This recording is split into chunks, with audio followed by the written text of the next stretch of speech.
Hola, bona tarda a tothom. Moltes gràcies, Toni, per les paraules. Sempre és un plaer poder participar en aquest acte i veure que la sala està plena. I sobretot a la cultura balear, convit perquè per nosaltres, com ha dit, és un plaer sempre fer pedagogia, fer educació i mostrar sobretot la nostra tasca professional, que és el més principal de la nostra professió.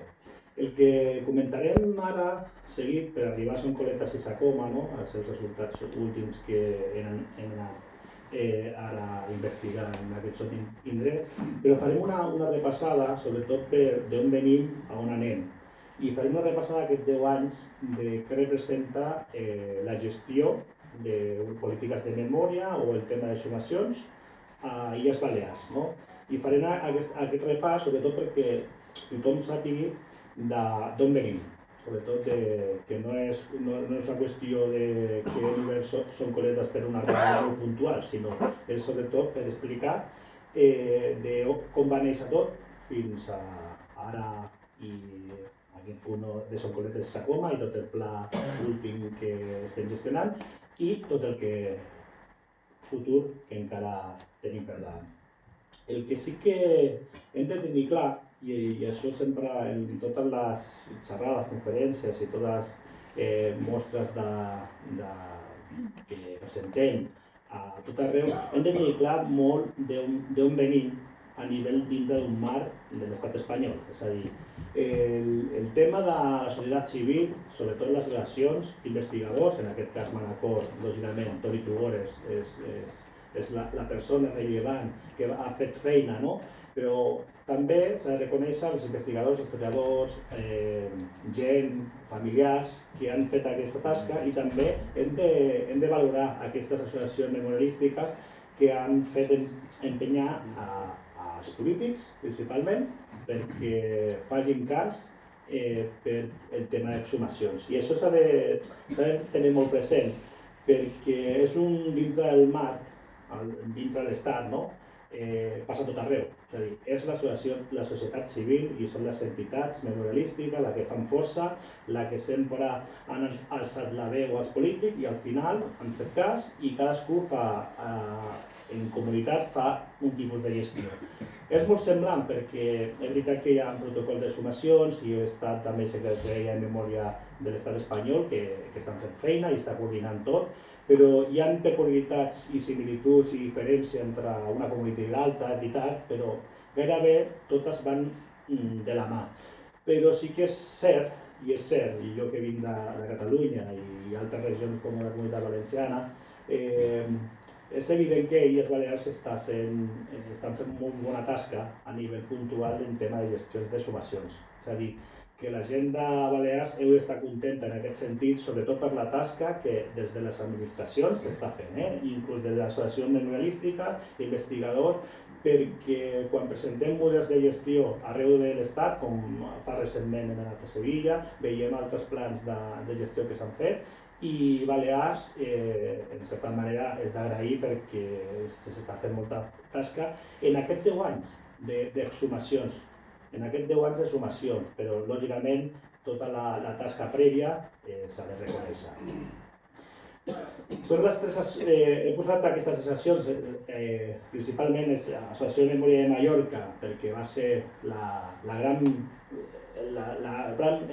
brancida que va tenir l'Associació de Memòria, sobretot a nivell de sumar diferents tipus de fosses, és la que ha fet una tasca bastant important. A nivell d'homònim també, lògicament, Eivissa i Formentera, i el comitè de Son Coletas, que faig una repassada molt ràpid, més enllà d'aquestes dades que podeu veure a la pantalla, sí que hem de tenir aquestes associacions de memòria com es formen. Moltes associacions de memòria que es creen a l'Estat sempre és molt segle XXI, com dic jo, perquè tota aquesta associació de memòria històrica o memòria, que m'agrada més dir-lo, sempre venen d'aquest moment del 2000, de la primera sumació de Piedad de Bierzo, però és veritat que hi ha una tasca molt prèvia a nivell puntual. Sobretot volien ressenyar la tasca que s'han fet i sobretot a nivell de projecte de causes, totes les causes recollides de judicials que estan recollides i avui dia està custodiada pel govern, tota aquesta tasca que està recollida. El mapa de fosses de repressió, que va ser una iniciativa que va coordinar també Memòria de Mallorca. També aquest caràcter que té Illes Balears s'ha de tenir també present. Per exemple, Catalunya ha començat ara a fer judicialització d'aquests casos de sumacions. És evident que són coses de drets humans. A la qual cosa, quan hi ha una fossa, el que s'ha de fer és posar-lo a la justícia. És veritat que no hi ha casos, sempre hi ha una divisió de la justícia, no? Però és important, sobretot, pensar que el que estem fent des de l'arqueologia, des de l'antropologia, des de la psicologia, des dels familiars, tota aquesta qüestió de memòria, és una qüestió molt important, sobretot perquè sigui judicialitzada. Ara la nova llei de memòria del govern, segurament hi ha un apartat de fiscalia i veurem en aquests anys a veure com se gestiona tot el tema d'aquest fiscal. Com deien, a nivell d'Eivissa i Formentera, sobretot per veure i no deixar sol només a l'illa de Mallorca, en el cas d'Eivissa i Formentera oficialment és el 2009, però també fa una tasca, com totes les oracions a nivell de memòria que hi ha estat, però és la que podem dir que és l'homònima d'Eivissa i Formentera. El tema de comitès o coletes és molt important a nivell. Aquí està molt present, lògicament, a Manacor. A qüestions de l'Estat no tant, però és veritat que s'ha de reconèixer una tasca molt important, sobretot per el conjunt d'homenatges, que crec que el proper any fan 40, és a dir, que això, Déu-n'hi-do, perquè no hi ha comitès i no hi ha grups que a nivell d'homenatges sigui un per any, és a dir, s'han fet molts homenatges, s'ha quedat molt paralitzat, moltes associacions, però un darrere l'any i des del 84 crec que és molt important reconèixer aquesta tasca, és a dir, i s'ha de difondre, jo crec que s'ha de difondre perquè sí que tothom, els manacorí i manacorines, tenim molt clar aquest tipus d'actes, però s'ha de reconèixer la gran tasca que s'ha fet de reconèixer a nivell de memòria tot el tema de la repressió en aquest punt. D'on partim? Només per deixar clar, dintre del mar espanyol és molt clar, és a dir, comencen moltes lleis, sobretot a la dècada del 2010, és a dir, el 2012, el 2013, hi ha diferents comunitats. Illes Balears podem situar-la gairebé dintre del context d'entre 2010 i 2018 que es van aprovar la majoria de legislació. Per una raó, hi havia la llei estatal, però sobretot li doten a la comunitat autònoma, en aquest cas seria Illes Balears, però li doten aquesta importància de que és l'administració la responsable de les sumacions. Hi ha algunes comunitats que va ser molt posterior, però això va involucrar aquesta descoordinació. En aquest cas, des del 2016, i en una prova pilot, després comentarà ara l'Almudena, hem pogut veure des del 2016 les polítiques que s'han fet des del govern que han anat d'acord amb aquesta legislació. Sobretot és l'intent d'aquesta recuperació, de recuperar persones desaparegudes. Sobretot li dona importància i hem de pensar que aquesta llei que va ser aprovada per tots els grups polítics del moment és molt important, sobretot perquè assentava les bases en un moment puntual. I com deia, la llei no és una qüestió d'arqueologia ni d'història, és una qüestió de drets humans. I això s'ha de tenir clar. És a dir, el que estem fent és, sí, aportem cadascú de la seva professió, però és una qüestió de recuperació d'individus, sobretot per l'entrega de famílies. És una resolució de la ONU que s'ha de demostrar i que l'estat espanyol, i en aquest cas Illes Balears, presenta tots els resultats i tota la tasca que s'està fent dintre del tema de l'observació. Després va haver una llei que també és molt important, també perquè el 2016 hi ha aquesta llei que li dota, com he dit, al govern balear aquesta importància, però sobretot el tema de reparació, veritat, justícia i de totes les víctimes i sobretot la garantia de no tornar en això queda molt plasmada en aquesta llei de 2018, que sobretot el reconeixement d'aquestes polítiques de memòria democràtica. No? Hem vist que avui dia, i això sí que s'ha de comentar, no? Veureu que sempre s'ha parlat de memòria històrica, memòria, no? Ara es parla de polítiques de memòria democràtica. No? És un concepte que s'està treballant. Jo ho deixo així perquè cadascú té la seva idea, però és veritat que en nivell historiogràfic s'està parlant de què és la política de memòria democràtica. És a dir, tots els partits polítics o molts governs tenen aquesta branca, no? Però és una qüestió de treballar, perquè no és el mateix una política de memòria democràtica, potser en Illes Balears, que ja té molta feina, que com pot ser a Castella i Lleó o a Galícia, que van en altres sectors. No? Però això és un tema que s'ha de tenir present, no? En el tema d'aquesta memòria. I aquesta memòria sobretot fa el reconeixement de víctimes, que és bastant important, per sobretot legislar tot el que té entorn a les sumacions. I així, molt breu, sí que jo crec que també és de gran importància i rellevància parlar del que és la comissió de fosses. Per què? Perquè li dota a aquesta comissió tot, sigui la societat civil a nivell polític, diferents persones que estan dintre d'aquesta comissió, li doten aquesta importància de sobretot vertebrar i coordinar aquestes exhumacions. És una cosa que no passa a la resta de l'Estat. És a dir, hi ha comissions, però són informatives. En aquestes poden ser executives, és a dir, si la comissió dictamina d'una manera que s'ha d'obrir soncoletes o s'ha d'obrir tal fossa, això queda executiu. I és a dir, és una qüestió de que es parla i la política o el govern ha de fer cas en aquesta comissió, coses que en altres sectors de l'Estat no passa. Per això és bastant important comentar-ho. A part dels membres de la comissió, que ja veureu que són delegats de conselleria, lògicament, a nivell polític, diferents professionals, també membres d'entitats, a nivell de l'associació memorialística i també de la Federació d'Entitats Locals. Tot allò, vertebrat dintre de la metodologia arqueològica, el que ens dota és el que comentava, una qüestió de drets humans. I sempre ho repeteixo perquè jo crec que la nostra feina no podem ser només arqueòlegs perquè ens dediquem a fer aquesta tasca, és una qüestió de drets humans i ho hem de tenir claríssim.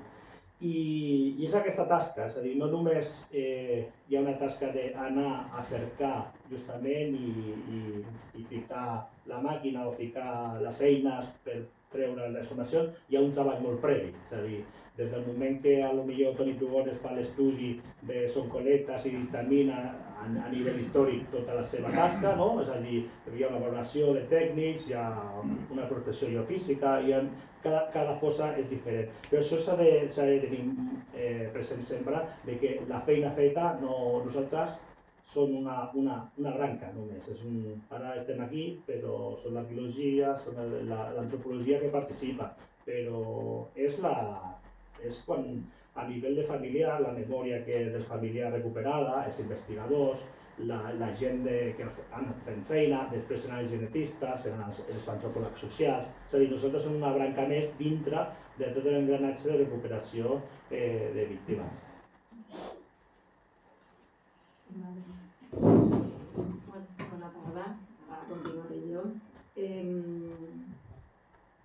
Siguiendo la línea de lo que explicaba Jordi, lo que va a hacer el Govern Balear va a ser proponer primero una primera exhumación, la de Porreras. Antes se había hecho la de San Joan, que ha explicado Jordi, que va a ser como un proyecto piloto. Y luego la Comisión de Fosas lo que va a decir es que va a organizar el trabajo en planes de fosas, anuales o bianuales. Y vamos a explicar un poco en qué han consistido esos planes de fosas, en los que se ha ido dando prioridad a los lugares en los que había más peticiones de familiares.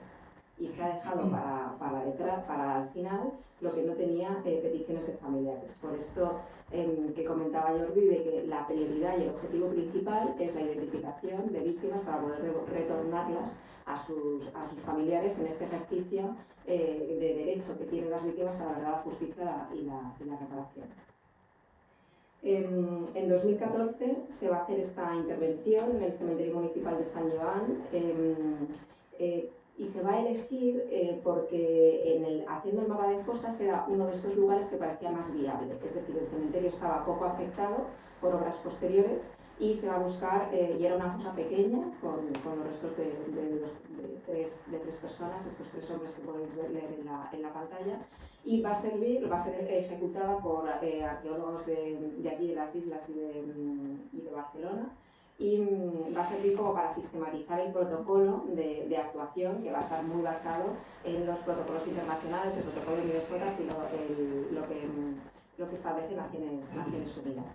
Va a salir bien y es un ejemplo que se va a tener en cuenta para después hacer la gran intervención primera, con esta primera de San Joan se va a hacer de forma voluntaria, y Porreras va a ser la primera que se va a hacer con dinero público.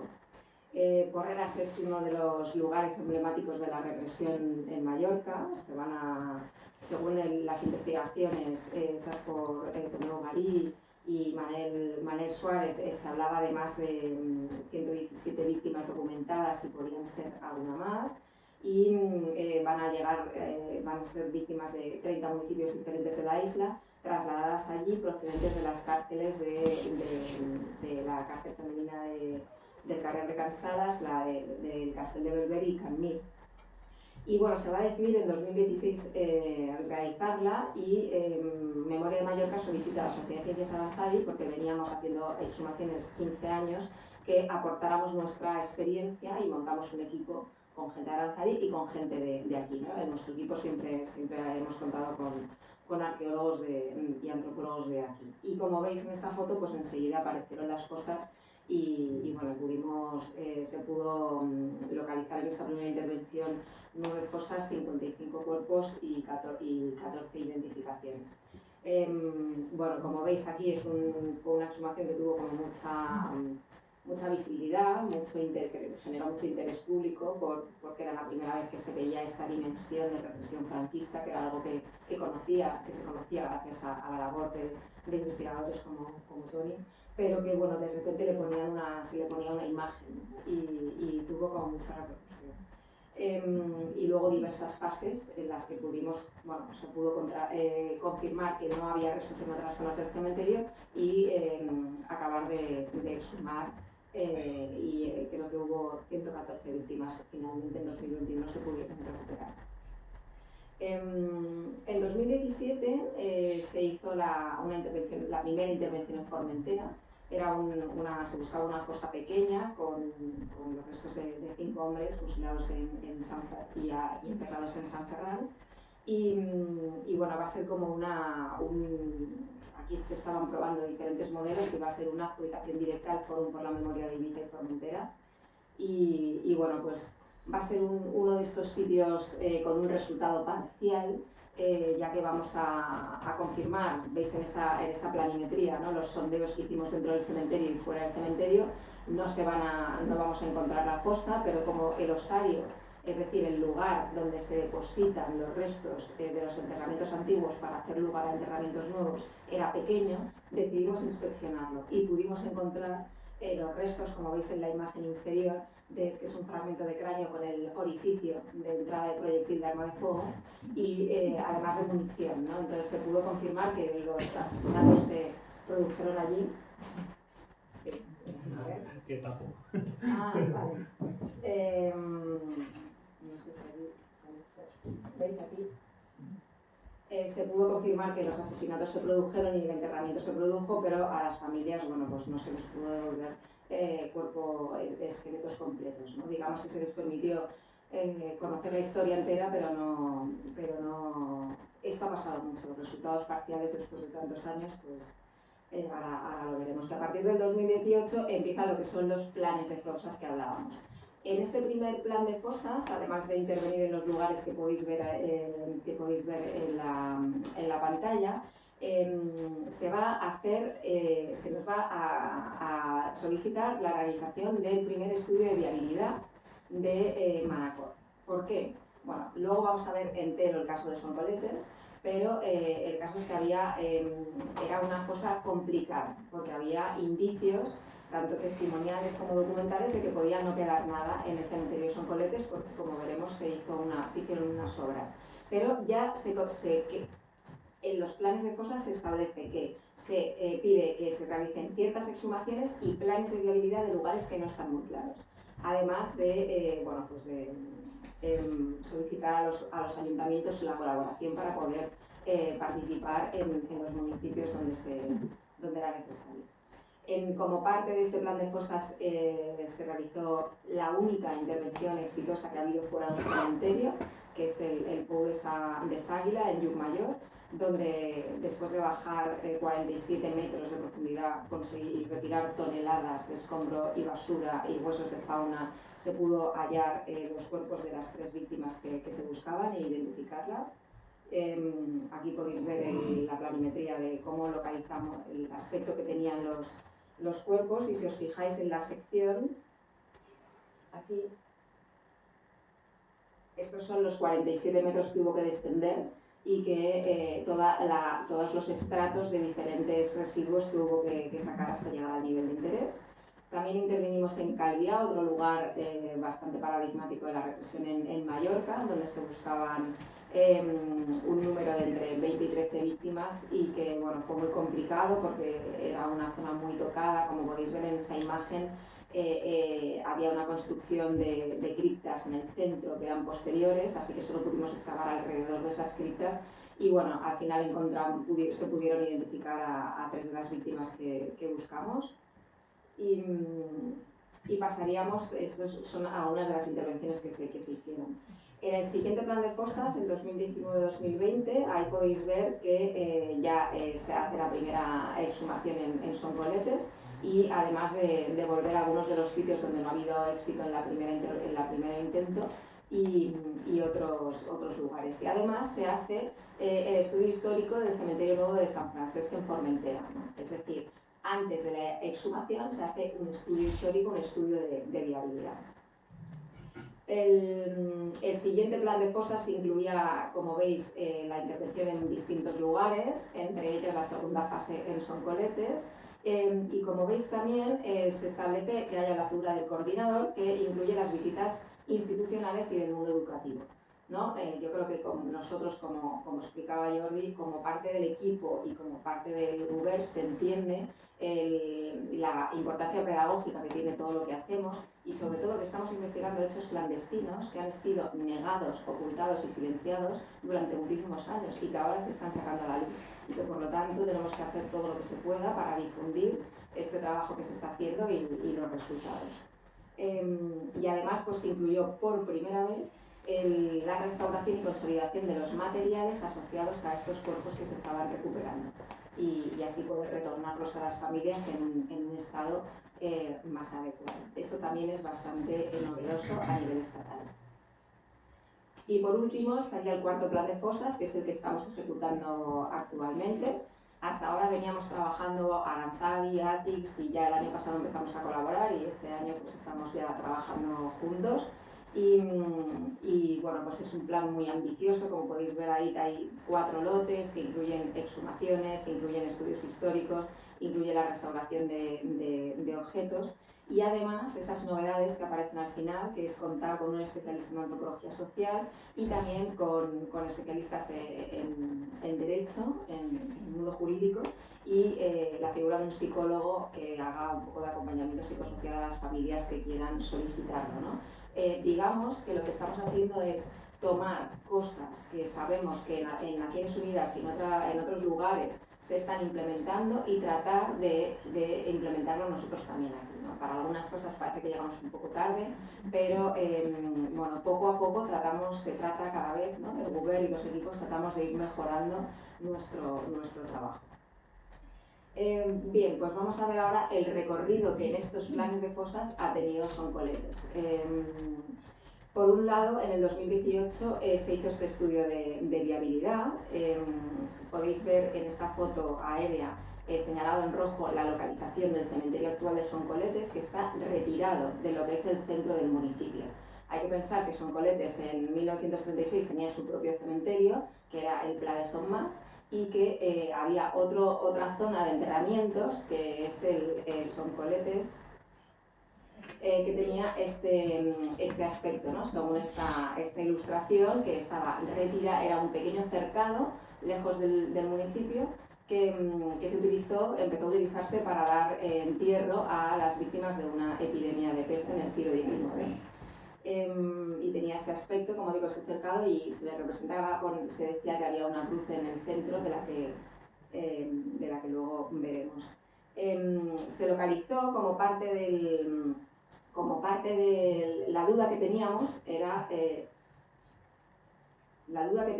era cómo localizar ese pequeño cercado dentro del gran cementerio que es hoy en día Soncoletes, ¿no? Porque en los años 50 se construye el cementerio que vemos hoy en día. Y hubo dos hallazgos importantes. Por un lado, se localizó esta fotografía de los años 40. Hay unas fotografías aéreas de los años 50 que hizo el ejército norteamericano que utilizamos todos los arqueólogos porque son públicas y están accesibles. Y que las utilizamos, da igual que queramos excavar una cosa de la guerra civil o que estemos buscando un pozo, un aljibe andalusí. El caso es que son fotografías que se utilizan mucho como una herramienta de búsqueda para ver el aspecto que tenía cierto paisaje años antes de las grandes urbanizaciones.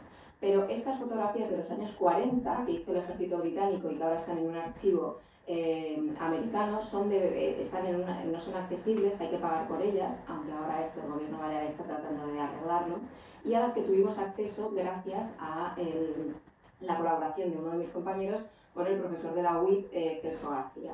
Y ahí podéis ver señalado en rojo el aspecto que tenía ese cercado en 1942 desde el alto. Haciendo un seguimiento del aspecto que tenía esa misma zona, tanto en los años 40, en los años 50 como en la actualidad, eso permitió colocar, como veis el recuadro verde, el cercado pequeño sobre el cementerio actual. Es decir, ya se sabía dónde buscar. Y además hicimos algunos sondeos que están aquí representados. Veis en la que pone el sondeo 1 y sondeo 2. Pues el sondeo 1, que cae dentro del recinto antiguo, encontramos los dos enterramientos que veis en la imagen. Esas dos esqueletos que probablemente corresponden a los individuos de la peste del siglo XIX. Pero ¿esto qué quería decir? Que ya se sabía dónde hacer la búsqueda y que restos in situ quedaban. Es decir, que cuando hicieron las obras en los años 50 no se lo llevaron todo. Con esta información ya el Govern Balear se decide a solicitar al equipo que trabajó este año, que era ATIX, la primera intervención arqueológica en el cementerio de Soncoletes. Vemos en esta imagen la superposición del recinto pequeño y antiguo sobre el grande, y en un tratado de las imágenes que hicieron los compañeros de ATIX, os quiero llamar la atención sobre esta mancha que se ve en el centro. Vale, esa mancha que se ve en el centro, hay posibilidades de que sea esa cruz de la que hablaban los testimonios orales y que veíamos representada en el dibujo anterior. Van a plantear, buscando esa cruz, la realización de estos 3 sondeos. ¿Y por qué estos 3 sondeos separados? Bueno, pues porque solo se puede hacer excavación en los pasillos y en los parterres, en las zonas ajardinadas, porque todo lo demás son tumbas actuales que obviamente no podemos tocar. Y va a aparecer, veis aquí, la base de esa cruz. Va a ser una intervención también con mucho seguimiento, porque era todo un acontecimiento y una gran noticia que en Soncoletes efectivamente se estuvieran dando hallazgos, y aquí podemos ver cuáles van a ser los resultados finales, ¿no? Se ve cómo de los 3 sondeos, en uno de ellos no va a haber resultados, en el otro se va a ver la base de la cruz y estas sepulturas individuales que corresponden a las víctimas de la epidemia del siglo XIX, y aquí estas sepulturas individuales están cortadas por estas 3 zanjas alargadas que están funcionando de fosa común. No son esas grandes fosas de 2 por 2 metros de porreras, sino que aquí en Soncoletes lo que cavan son como esta especie de trincheras. Y aquí lo que vemos son, estos colores representan los cuerpos de las víctimas de la represión franquista que fueron encontradas con claros signos de muerte violenta que demostraban que eran las víctimas que se estaban buscando. Se van a localizar estas 3 fosas y se van a encontrar a localizar 16 individuos en posición primaria y otros restos desarticulados, y se van a poder identificar a las 5 primeras víctimas. Esto va a hacer que en el siguiente plan de fosas ampliemos los sondeos para ver la continuación de las fosas. Y aquí veis algunas imágenes del equipo trabajando, podéis ver esas fosas, ¿no? que se ve muy bien como hay parte de... Aquí vemos una fosa entera, más o menos, esta de aquí, y sin embargo aquí vemos una que viene por aquí y continúa al otro lado, pero está claramente interrumpida por la cripta de los años 50, es decir, teníamos claro que no íbamos nunca a recuperarles a todos, porque esto está muy afectado, pero íbamos teniendo más hallazgos. En total, en 2021 se localizaron 7 fosas con 39 individuos en posición primaria, más otra serie de individuos ya movidos, mezclados, huesos sueltos, pero con esos signos de fracturas de proyectil, de arma de fuego, que nos están diciendo que correspondían a las víctimas, ¿no? Esto, para que lo entendáis, lo que vemos a la izquierda es una de esas concentraciones de huesos removidos, y lo que vemos a la derecha es una de las fosas. Que si os fijáis, pues hay 2 individuos, los esqueletos completos de 2 hombres, uno boca arriba, otro boca abajo, con las manos a la espalda, cubiertos de cal, es decir, es la imagen de la represión. Y en resultados que se han conseguido identificar hasta ahora 14 de las víctimas que hemos exhumado, entre ellas a Aurora Picornell y sus compañeras, las Rojas del Molinar y Belarmina González, además de bueno, pues hablamos siempre de ellas por la importancia simbólica que tienen, ¿no? Aunque ha habido más identificaciones, y bueno, que junto a ella estaba parte de su vestimenta, uno de los proyectiles que la mató y que estaba en el cráneo, y la pluma estilográfica, que es, bueno, tan simbólica de lo que ella representaba. Y actualmente estamos siguiendo excavando. Os pedimos perdón a la gente de Manacor porque hemos reventado el cementerio, pero volvemos y de una vez se termina. Y bueno, pues podéis ver ya la longitud de esas fosas, ¿no? Que este año ya podemos ver en toda su amplitud. Y bueno, pues hay 7 fosas más que hay que sumar a las que veíamos hasta entonces. Hay alguna zona que están vacías, como veíamos el año anterior, y de momento se han recuperado 38 nuevos esqueletos, nuevos cuerpos, pero todavía seguimos trabajando. Nos queda poquito para terminar, pero todavía estamos trabajando.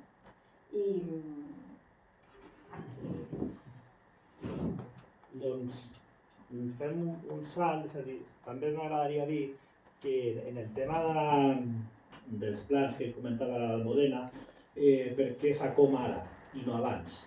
Això s'ha de tenir clar per una raó. És a dir, tota la legislació, sobretot la Comissió de Fossa, ja establia una prioritat de que la gent represaliada, la gent víctima, primer fos la gent de la illa. La qual cosa, per això ara que justament s'estan acabant, no? En certa manera, s'estan acabant aquestes forces de repressió de municipi per municipi, han pensat i s'ha cregut convenient, lògicament, de fer el salt a tots els espais de la batalla, dels enfrontaments, dels combats que van haver-hi al Llevant. I per això ara en aquest pla de forces, el que s'està intentant intervenir és en aquests fosses o en aquests enterraments de milicians, i alguna de la zona aèria. Per això és justament dintre d'aquest pla que marcava aquesta prioritat de poder intervenir.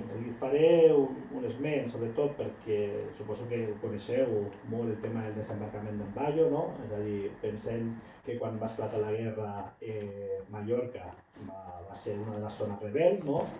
I per això, principalment des de Catalunya, van establir que el retorn, un intent de retorn des de les forces milicianes i des del govern de Catalunya, de tornar a aquesta legalitat republicana, d'anar a les illes, i en aquest cas a Mallorca, sobretot per aquest retorn i retornar a la legalitat republicana. A la qual cosa, el capità Bayo, amb un suport de la Generalitat i un avís a l'estat espanyol, és a dir, el govern recolza, i sobretot els milicians voluntaris que participen en aquesta expedició del capità Bayo, i justament el que fan és desembarcar al llevant, val?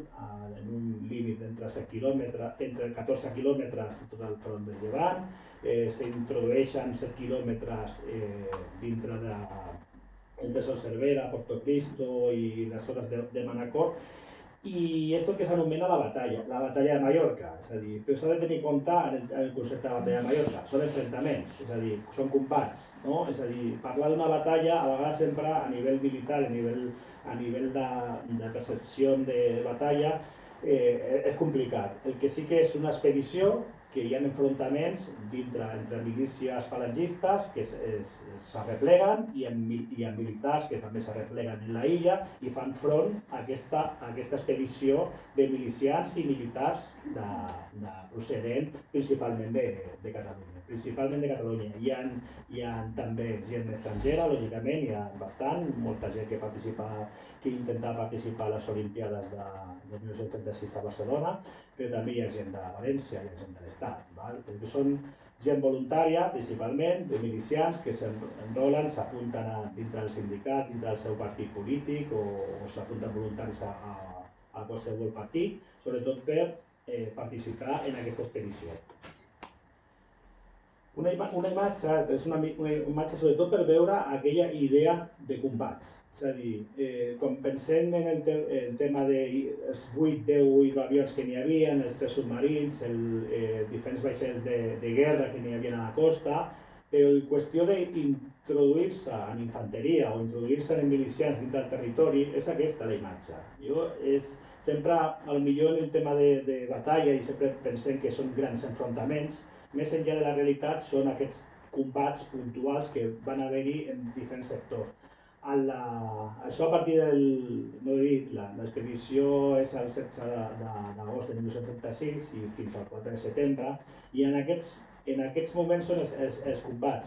A la participació, lògicament, la participació de l'aviació feixista s'incrementen aquests, i així ja se pot parlar d'aquest enfrontament entre dos grups importants a nivell d'un exèrcit, i sobretot entre l'expedició miliciana, del capità Bayo, i els enfrontaments de milícies falangistes, exèrcit d'aquí i en el suport italià. Una altra imatge també ho volia, perquè són imatges inèdites que han anat recollint, és a dir, hi ha justament el més important dintre d'una batalla, i això s'ha de tenir en compte, s'ha de tenir sempre present, en tema de tot el que comporta una batalla, tot el que comporta una guerra, sempre és aquesta rereguarda. L'expedició del capità Bayo va vindre, el gran important vaixell sanitari, que és el Marquès de Comilla, va vindre, es va apropar a la costa i feia aquesta funció d'hospital. Clar, és important. Tu mai es desplaces dintre d'un camp de batalla sense el recolzament sanitari. És a dir, això que pensem?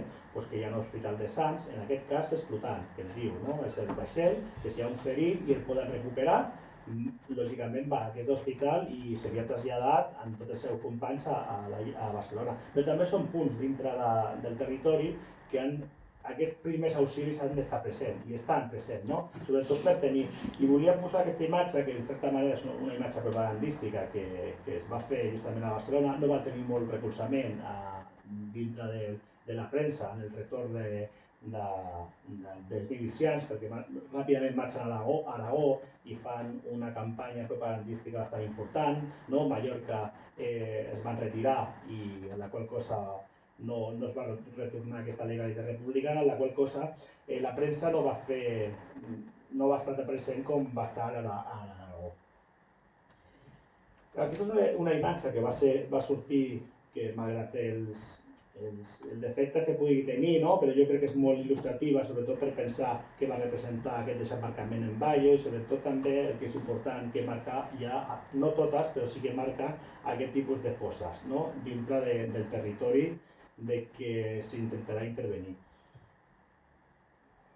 Una altra imatge que ja ho va presentar el Toni Krugoric en el seu estudi de mapa de fossa del 2010 és justament aquest plano. Aquest plano és l'arxiu històric de la ciutat de Sant Boi de Llobregat, que dintre d'allò que comentava de milicians, sindicats i voluntaris, també hi ha un partit polític, l'Estat català. L'Estat català feia una funció des de la dècada de 1920, que eren grups paramilitars. Ja s'estaven formant a nivell paramilitar la seva formació. És a dir, és un partit que ja està preparant, després de la Primera Guerra Mundial, prepara com se fan trinxeres, com se forma un exèrcit, a la qual cosa tenien un caràcter ja militar. L'Estat català té una secció i ells participen dintre de l'expedició, però van diferents dels milicians, a la qual cosa hi ha un cas, justament s'ha de concret i s'ha de tenir present, sobretot per veure que estem parlant en Sacoma.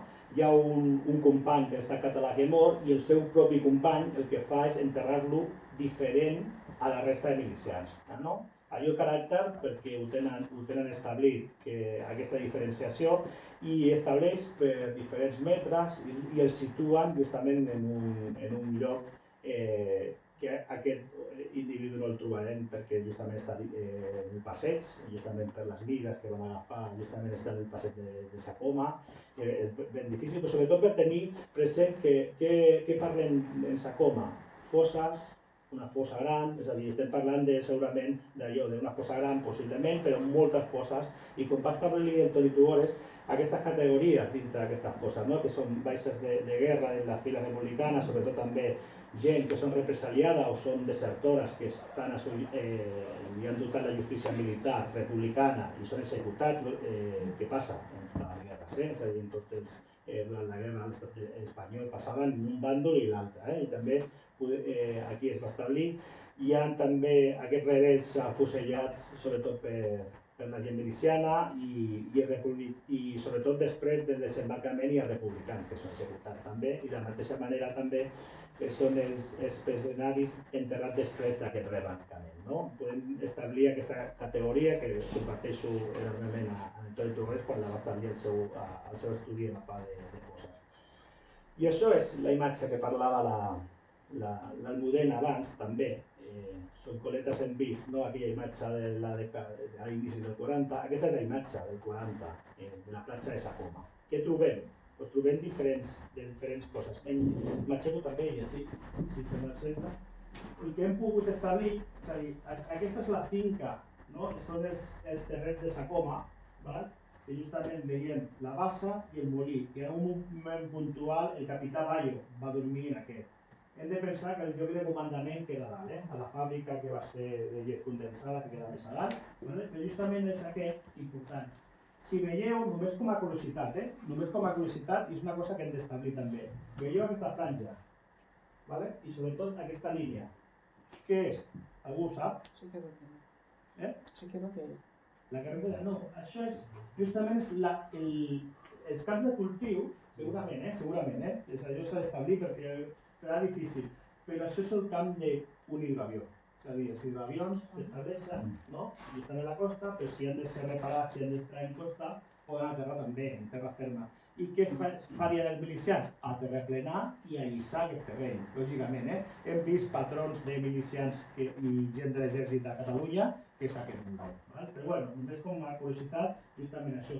El passeig ara ho veurem, que era allà.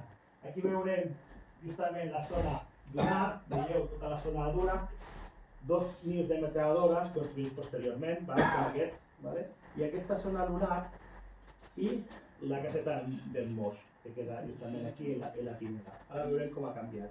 És molt important veure aquesta duna, la platja, veieu la costa, que hi ha un dreçament justament, però per què van intervenir en aquests punts que estan marcats? Per una raó, perquè a vegades tenim pocs indicis i a nivell documental són els que són, però van passar el georradar, el georradar no deixa de ser un radar perquè fa és emetre en el radar és una pressió elèctrica justament en el terra i depèn de com rebota veus les alteracions. I van fer passada per tota la platja i llavors el que sí que quedava patent era que en la zona justament sota la duna havia alteracions. Aquestes alteracions podien pensar que n'hi havia fosses. I aquestes alteracions que parlaven del georradar. Aquesta altra imatge justament és la del 50... Ara recordo, perdó, és que ara no veia. Justament és la de 81, no?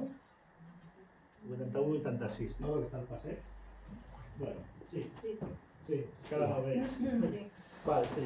Justament la imatge, veieu, el passeig està a punt de construir, la zona ja mig enjardinada, la carretera, justament és el camí i és una carretera important que fa malbé justament aquest molí, ¿vale? Però continua una miqueta de la platja de la mateixa manera. Malgrat, justament el Tomàs Cervera de Sant Boi que pels càlculs queda aquí dintre, en el passeig.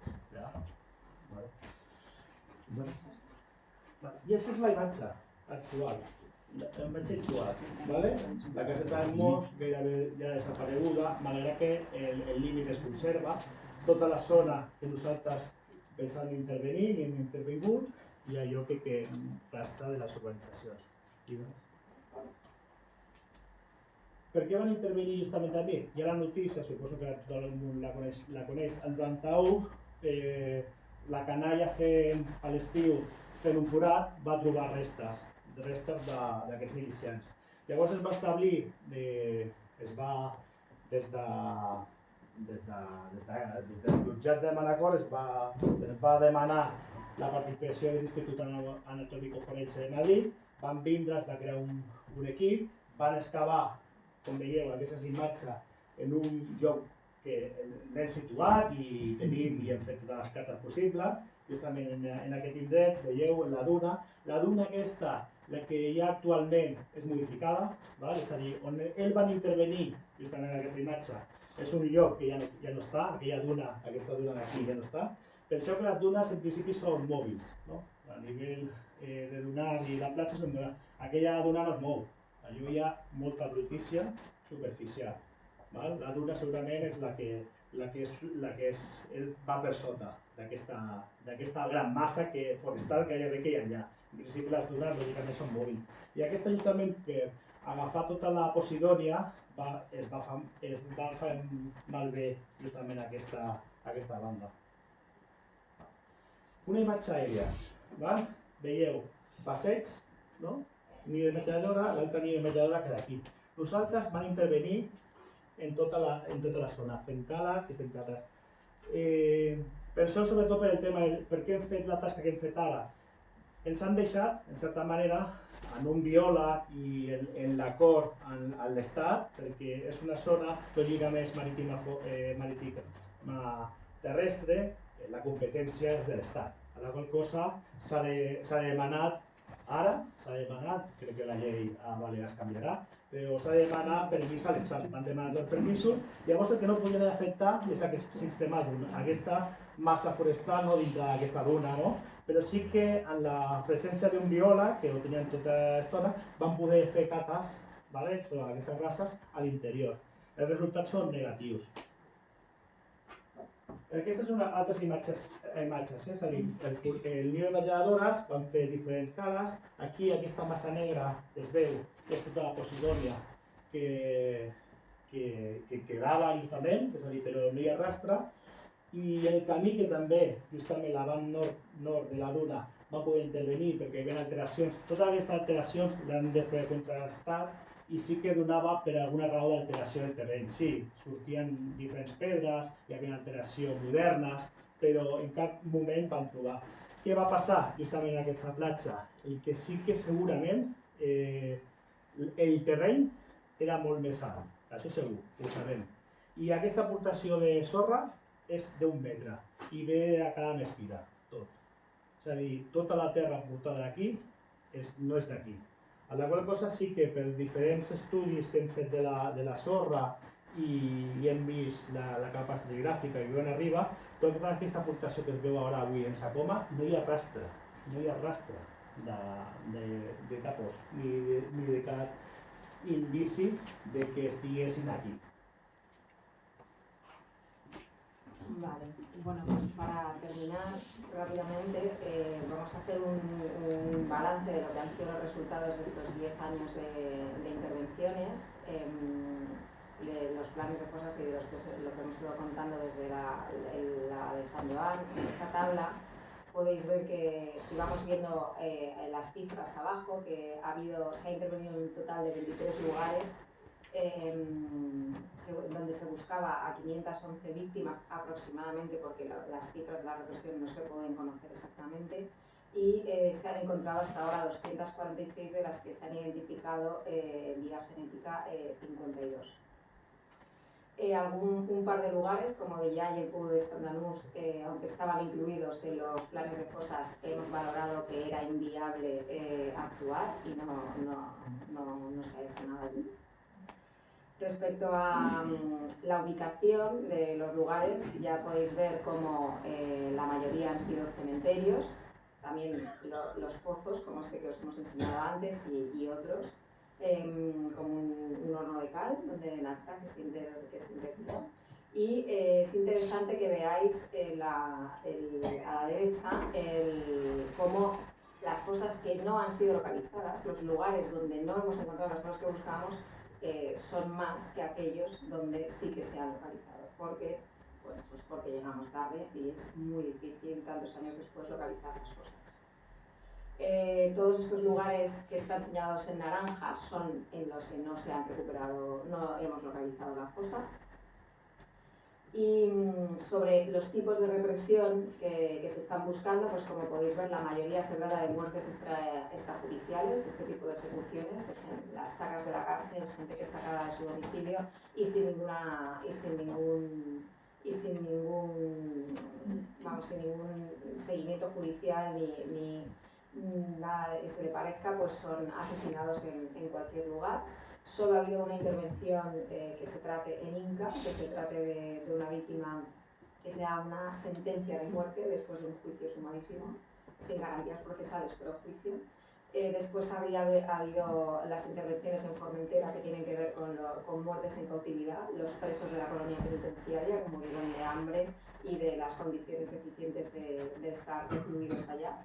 Y luego estarían los lugares víctimas en combate, ¿no? Que sería todo esto los lugares donde tenemos que intervenir este año en San Miguel. Y bueno, con este repaso a lo que se ha hecho hasta ahora, haciendo un poquito de hincapié en lo que se ha hecho en nuestra casa, pues ya nos despedimos. Muchas gracias.